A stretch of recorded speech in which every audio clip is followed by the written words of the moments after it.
I thought I was completely alone. The lake was still that morning, so still it didn't feel real.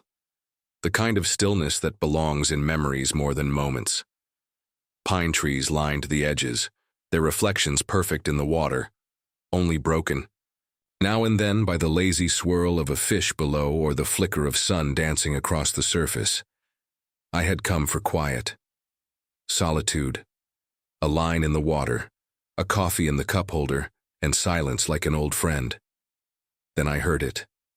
Not a splash, not a bird call, a scream, and not a human one. It cut through the morning like glass, high, ragged, broken. I turned so fast my boat rocked hard beneath me. My heart punched my ribs. I scanned the shore, eyes wide, but everything looked unchanged. Still water, still trees, still peace. But my gut knew better. Then I saw it just at the edge of the reeds, a flash of motion, something dark, small, thrashing. A shape barely there, wet, struggling, and then it vanished beneath the surface. My chest caved. I didn't think. I moved. Boots off, rod gone. I dove headfirst into the freezing lake without a word. The cold hit like knives. Not just cold, devouring. Cold, the kind that turns your breath into a weapon against you. But I didn't care.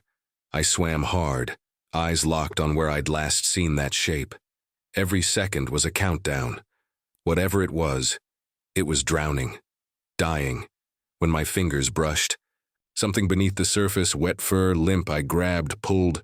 It was a puppy, a German shepherd, maybe 6 months old. Too small, too far from shore, too alone. He wasn't moving, his body hung in my arms like something already gone, already given up. But then, barely, a twitch, a jerk of a paw, a gasp like breath learning how to come back.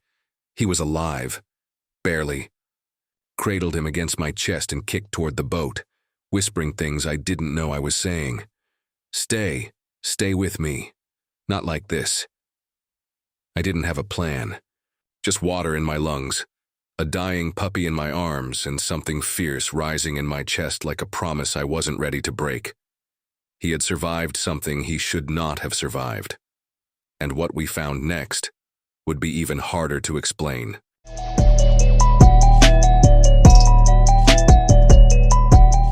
By the time I reached the boat, my arms felt like they no longer belonged to me.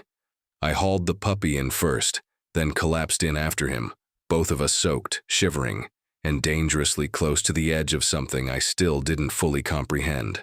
He lay limp in my lap, water dripping steadily from his fur. His head lolled against my forearm like a small child far too exhausted to continue struggling. The kind of exhaustion that saps any glimmer of life from fragile bodies.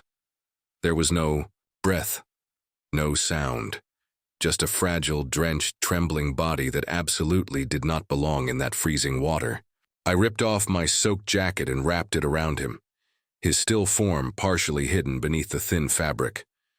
It offered almost no warmth, but I clung to it like a lifeline for both of us.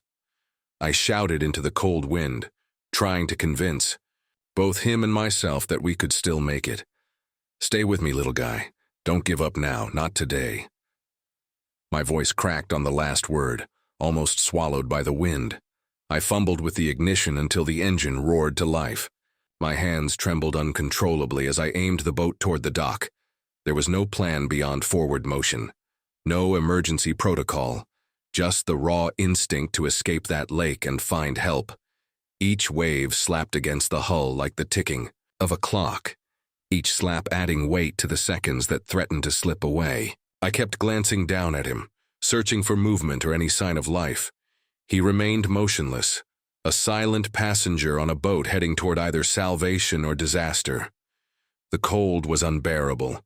My boots on the wet floorboard felt like anchors, dragging me under. I gripped him tighter, half expecting him to dissolve in my arms. But I didn't mind the chill. I accepted it. I would have sacrificed my own warmth 100 times over to save that tiny life. I shouted again into the wind. Just hold on, buddy. My words were swallowed by the roar of the engine and the slap of the waves. Then it happened. A quiet rasp, barely there. My heart nearly stopped. I stared down, eyes searching desperately. His chest, so still before, had moved. Just a tiny rise and fall. His mouth twitched. A weak gasp escaped, ragged and shallow. He was breathing. He was alive. He was still fighting, so was I. I cannot remember how I parked the truck or how I carried him inside. I just know I raced onto the clinic pavement, heart hammering against my ribs. Doors slammed behind me. I burst through the entrance, water dripping from my clothes, puppy cradled against my chest, voice cracking as I shouted, "Emergency! He's not breathing properly." The receptionist jumped. A technician appeared almost immediately and led us straight to an exam table. I laid him down carefully, tears mixing with raindrops and clinic disinfectant in the sterile air. 3 people crowded around us. One placed an oxygen mask over his snout. Another spread heated blankets beneath his limp body. A third pressed, gently on his ribs in a steady rhythm. Each press a plea for life. One technician cleared water from his mouth, sponging and suctioning with precise, practiced motions. Another spoke to him in gentle tones, words I could not discern but could feel in the tension of their posture. And then I saw it, a cough. Barely audible but undeniably there. My breath caught in my throat. Then the vet spoke. Her voice was calm but urgent.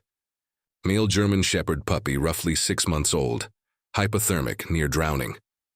She cupped a stethoscope to his chest, her brow furrowing only slightly. But he has a pulse. The tiny catch in my chest released. I butted tears from my eyes. I braced myself against the wall, fists clenched so hard my nails dug into my palms. "Will he make it?" I managed to whisper, voice brittle with fear. Her gaze held mine.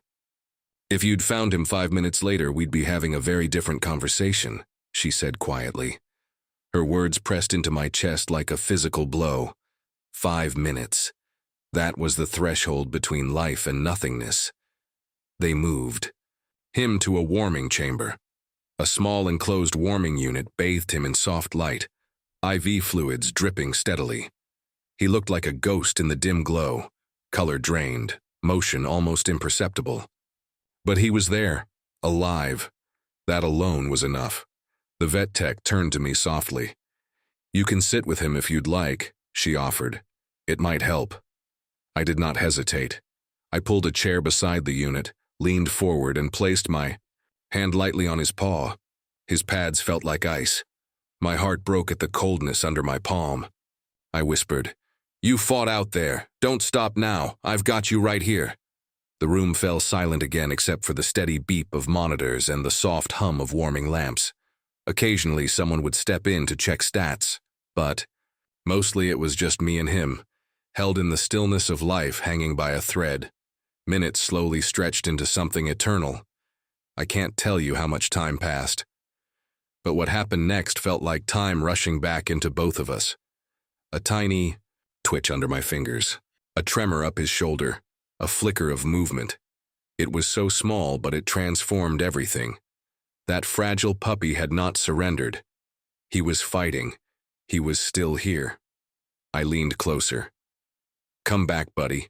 I'm here," I whispered, voice trembling. The vet looked at me, then at his monitor. "He's stabilizing," she said, relief evident in her tone. "Slowly, but he's fighting." I exhaled a breath I didn't know I'd been holding. Tears wet my cheeks again, not from fear anymore, but from relief, from gratitude, from the overwhelming rush of having won a small victory against death itself. He was still fragile. He was still hanging by a thread, but he was not fading. Not yet. I still didn't know his name. I had no idea who had abandoned him or why. I didn't know what nightmare had led him into the ice-cold water. But I knew one thing with absolute clarity. He would not go back, not to the lake, not to the silence, not to whoever had thought he did not deserve a second chance. He belonged here in this moment, in my arms, alive, and I would do everything in my power to see him keep fighting.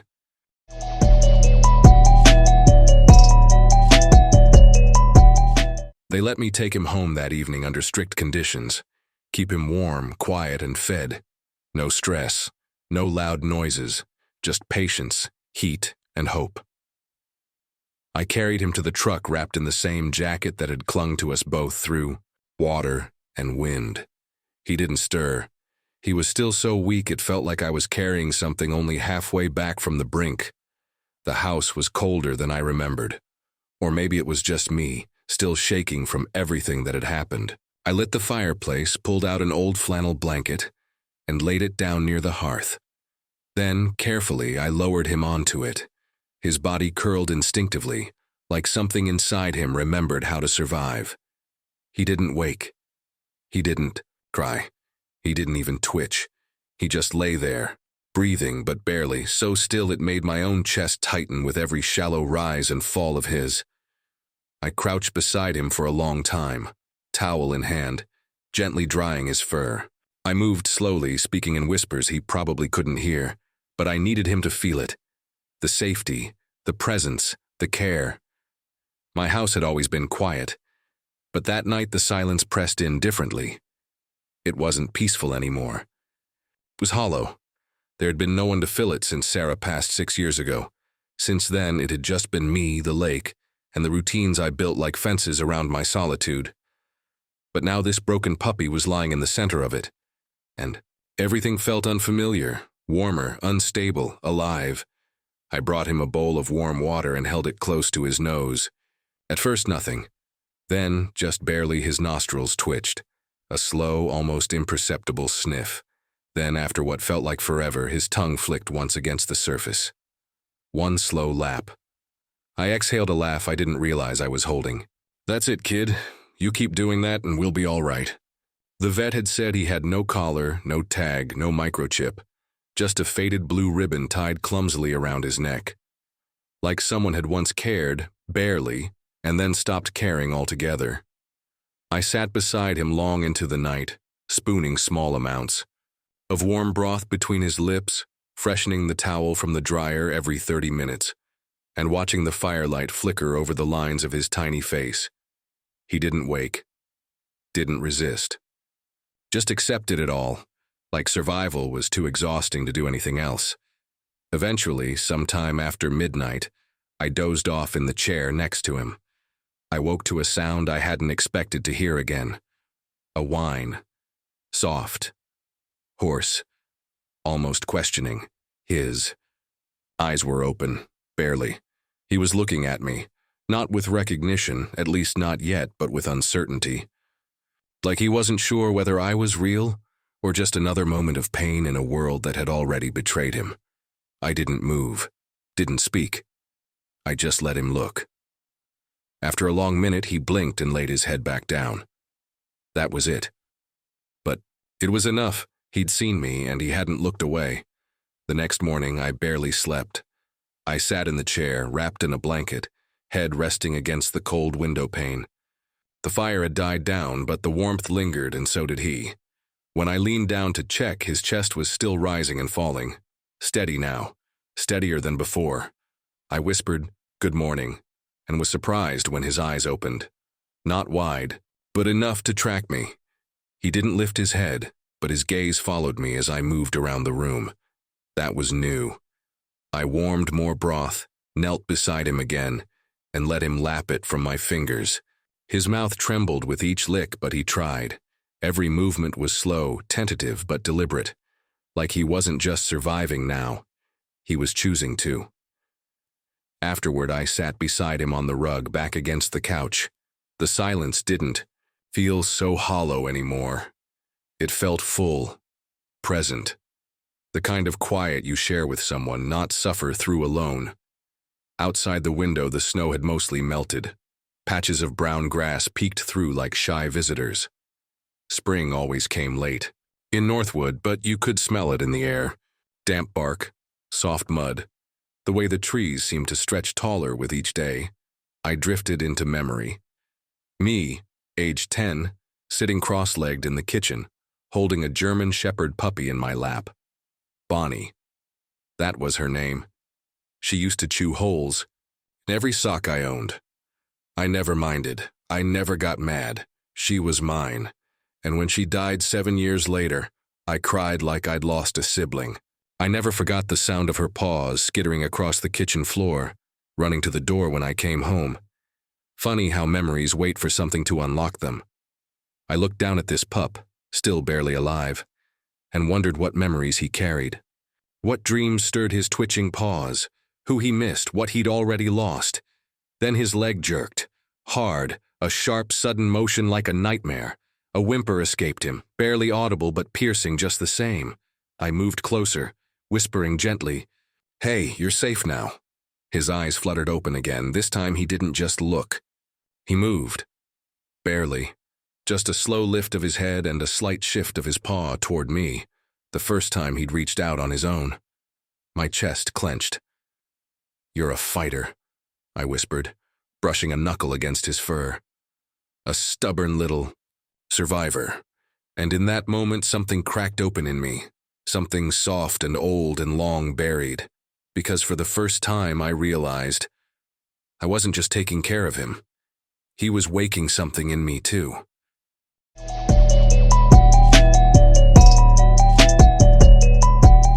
I woke before dawn the next morning, heart still pounding from the memory of his twitching leg.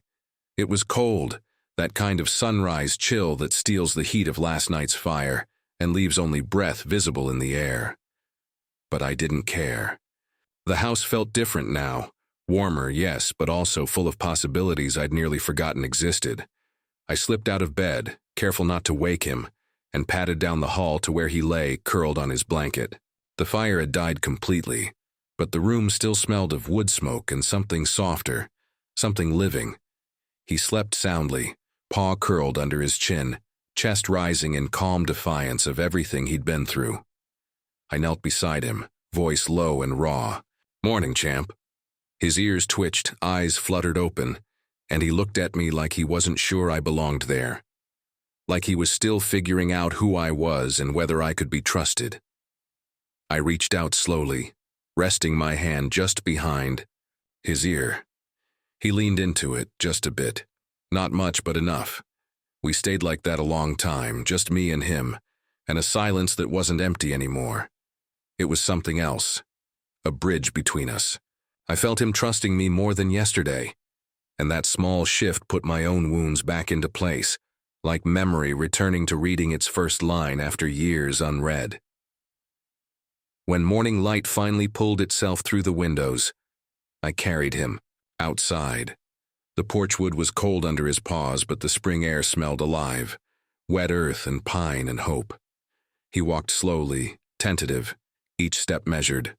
I remembered Bonnie trotting beside me as a child, her ears flopping, tail wagging. Rex's legs wobbled, his head tilted as he took it all in. But then something changed. His ears flattened, his head stiffened. He turned toward the lake, his body tensed, every muscle locked as if steel had run through his spine. He froze mid-step, eyes wide, cold.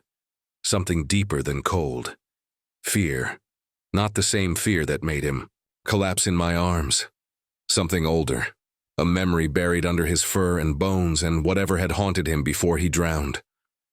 He looked at the water's edge as if expecting it to rise and swallow him whole again, as if he could still taste the terror of ropes and nooses and sunken boats. I didn't step forward. I knelt down some distance away and raised my hand slowly. "You don't have to go near the water today," I said softly. "Not yet." He stared at me, his ears flicked. His legs wavered like he was balancing an anchor. Then, slowly, he took a step away from the lake. That much was the beginning. Inside, I hugged a mug of coffee, feeling warmth spread through my fingers. He ate from his dish, clean and calm. It felt like progress. But the lake lingered. It always did. Later that morning, I noticed something when I shifted Rex while fluffing his blanket. A scar, almost hidden, around his neck. Rough. White. A bitten mark. Not from a collar, from something tighter. Rope. Wire. Whoever had put it there. Had tied it, left it. There was no accident in that. Someone had decided to leave him to die, tethered to something that should have held him safe, something that turned him toward death instead. I sat with that knowledge for a long time. Hurt turned into rage. Anger bubbled. I glanced at the lake, again, feeling the harmless waves on the shore. and wondered how many lives it had claimed because someone decided a living being was not worth saving. But I didn't want revenge. I had a sick feeling in my chest when I imagined chasing down whoever did it. It felt corrosive, like damage layered on damage. Instead, I made a different choice. When Rex finished eating, I grabbed a leash and clipped it to his collar. Not the ribbon, a new one. I knelt in front of him, ribbon between us. He didn't flinch. He didn't try to pull away. He just let it happen. "We'll take it slow," I said, voice gentle. And we did.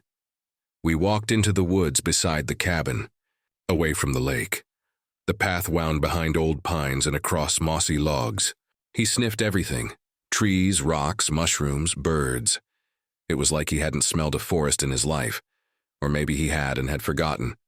Either way, he was absorbing it now with careful wonder. I walked slowly too, mindful of his pace. He paused to watch a squirrel leap across logs, his head cocked, eyes alert. He didn't chase, he just watched. And I realized something. That moment, that quiet, thoughtful pause, it was progress. A step away from fear. Then the forest thundered with a sudden noise. A car door slammed somewhere down the old logging road, completely unexpected. Rex froze, his body flattened to the ground, tail tucked, breathing shallow, eyes wide. He didn't move when I called. He stared in that direction like it had claws. I knelt by him and put a hand on his spine. "It's okay," I murmured. "It's safe now." He trembled, but he stayed. He didn't run. He didn't hide. It took 5 full minutes before he lifted his head. I didn't push. I didn't coax. I just stayed there until he chose to stand. And when he did, he stood close enough for me to scratch behind his ear. His fur yielded under my fingers. He didn't flinch. That night, a spring storm hammered the cabin. Thunder rolled. Wind yanked at the eaves. Loki-like lightning split the sky. I found him pacing by the back door, low and rigid, his tail tucked tight under him. His eyes never left the window. I reached out slowly. "It's just wind and rain," I whispered. "No one's coming for you." He didn't look at me. He didn't relax. He just stayed taut like a bowstring. A clap of thunder cracked and he bolted down the hallway and disappeared behind my washer. I followed him quietly, gathering him up gently and bringing him to my arms. He trembled hard, not from cold, from fear, trauma. He was carrying it inside, invisible and terrible. I held him until he settled, lying in my arms like a child finding courage to doze in safety. I didn't say anything else. I didn't need to. He trusted me enough to stop shaking eventually. Morning came. The storm had passed. He remained huddled by my feet while I drank coffee. I watched him, my own body thawing in slow relief. I realized, then that rescue wasn't just about pulling someone from danger. It was also about teaching them to stand when storms hit again. To breathe, to survive past instinct.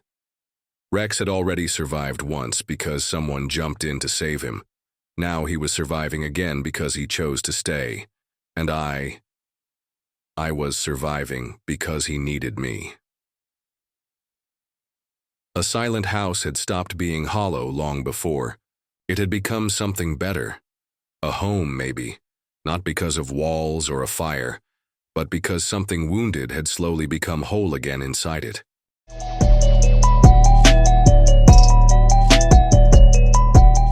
A week passed. Rex was stronger. He no longer flinched when I reached out. He ate with more confidence, drank without hesitation. The scar around his neck was still there, hidden beneath thickening fur, but it no longer defined the way he moved. He explored more, slept better, and once when I dropped a spoon, he didn't bolt, just looked up and blinked slowly, then rested his head back down. That, more than anything, felt like progress. But something gnawed at me. The lake. That stretch of reeds, the scream that morning. It haunted me, not just the sound or the rescue, but the placement. The direction Rex had come from. His body didn't drift from the center. He had emerged from the reeds near the far side of Silver Pine. That fact stayed lodged in my mind, like a sliver I couldn't ignore. So, one cold morning, I left him sleeping, by the fire, and drove to the far trail that looped around the lake's north end. The path was muddy and quiet. Snowmelt pooled in shadows, and broken branches littered the underbrush. Cattails bobbed in the breeze. I walked slowly, retracing every detail in my memory. The splash, the scream, the reeds I needed to know. Needed to see if there was anything left, anything that explained how he got there. And then I saw it, hidden just off the trail, half sunken in muck, was a wrecked aluminum boat, burned, split, twisted at the center like it had been hit or torched or both. A rope still hung from the bow, frayed and stained. It trailed into the water, limp and useless. Beside it lay a scrap of blue cloth, faded but unmistakable. Same color, same texture. The same makeshift ribbon that had been tied around Rex's neck. Crouched down, heart pounding. The rope wasn't a dock tie, it was looped into a noose. The knot, still partially intact, was meant to tighten. Its fibers were embedded with fur. He hadn't fallen in. He hadn't wandered or been lost. He had been tied to that boat, deliberately, left to die. A living thing, condemned and discarded like trash. I sat back hard, my boots sinking deeper into the marsh. My fists clenched. I wanted to scream, wanted to tear that boat apart with my bare hands. But I didn't. I just sat there, stunned, trying to absorb the weight of what had happened. Whoever had done this, they didn't just abandon him. They chose this. Chose to tie a puppy to a sinking boat and walk away. Chose to let the lake finish the job. And still, somehow, he fought his way free. He had struggled, broken loose, reached the reeds, and cried out.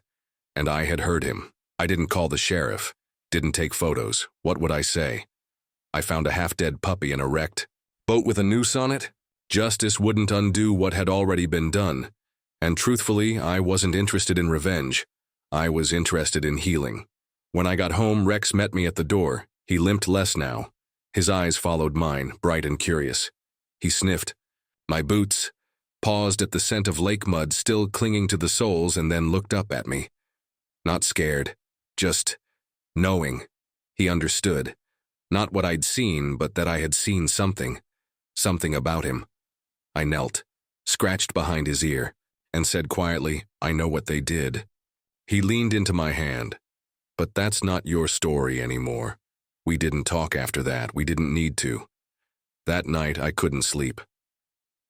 I lay in bed listening to the wind push through the trees, to the house settling around me like it always did.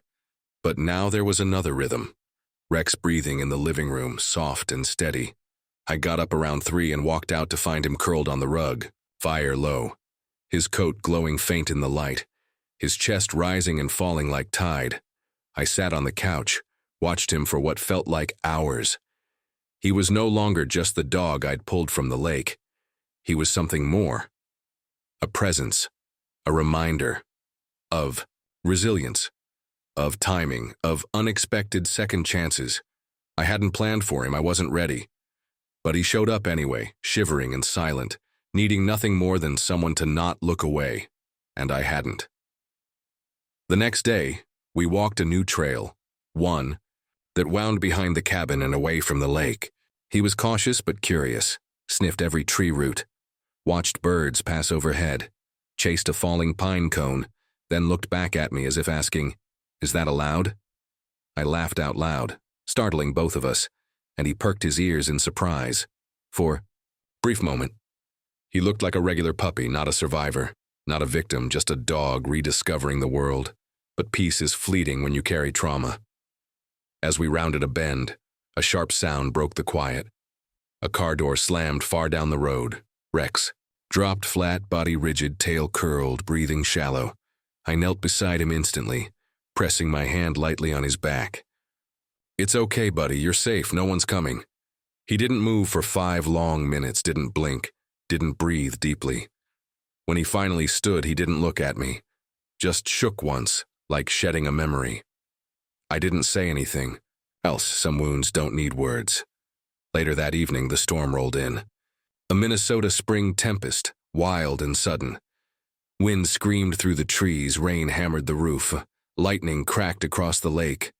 I moved through the cabin, checking windows, but my thoughts were with Rex. He'd never liked storms. The first time thunder rolled through. He had crawled behind the washer and wouldn't come out for hours. I found him pacing again, by the back door, his head low, his eyes wide, his tail stiff. I reached for him, slowly. "It's just noise," I said. "Just the sky talking." He didn't look at me. Thunder clapped again and he bolted, back toward the laundry room, heart pounding, nails scraping. But just as he turned the corner, a new sound tore through the air, a sharp splintering snap. Tree fall. I grabbed a flashlight and ran outside. The old pine near the shed had collapsed, its trunk split clean, limbs scattered like broken ribs. And there at the base Rex was barking, short panicked bursts pawing at a branch beneath it. A small raccoon, trapped, barely alive, eyes fluttering. Rex looked up at me, desperate, not afraid, not confused, certain, purposeful. He had gone toward the danger, not away. I didn't know how he found it or why he stayed, but I understood. He saw pain, and this time he couldn't look away either.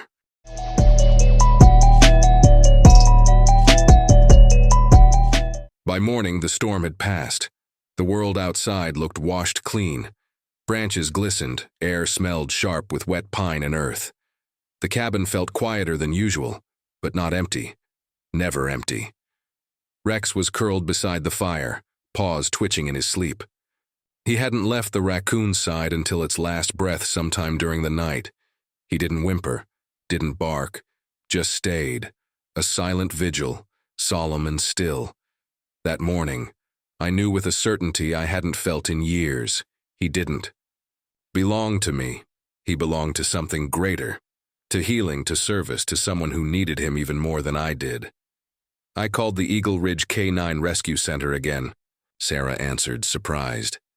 She asked if I was ready. I told her the truth. He's ready, and maybe I am too. We scheduled her visit. That final day, I didn't treat it like a goodbye. I treated it like a beginning. We walked the same trail. That once terrified him. He didn't flinch at the lake now. He paused, looked out over the water, then looked at me, and kept walking. He came when I called, sat beside me while I carved his name into another cedar plank. This one smaller, something portable. A memory, yes, but also a marker. He rested his head on my knee and sighed, long and content. When Sarah arrived, Rex didn't hide. He walked to her slowly, calmly, let her kneel, let her speak softly. Then he turned, back to me, and sat, right at my feet, like he was asking, "Are you sure?" I knelt and placed a hand on his chest. "You've got this," I whispered. "You were made to help someone. You just had to survive first." He held my eyes the entire time, even when she clicked the leash on, even as he stepped into the car, even as it pulled away down the dirt road. The house was quiet again that night, but it wasn't the same kind of silence I once knew. It wasn't emptiness. It was presence, the echo of breathing, the warmth of paw prints still pressed into the blankets. His cedar nameplate still hung above the fireplace. Rex had left something behind, not just his scent, his purpose, his light. I still looked toward the fire at dusk, half expecting to see him there. I still walked the trail and imagine his ears perked up ahead, guiding the way. And when the wind shifts just right, I swear I can still hear him breathe. He didn't just survive. He taught me how to live again. And maybe, just maybe, his journey isn't over. Maybe someone else needs him now. Maybe we'll see him again on another trail, another porch, under another sky. Maybe this was never the end, just the beginning.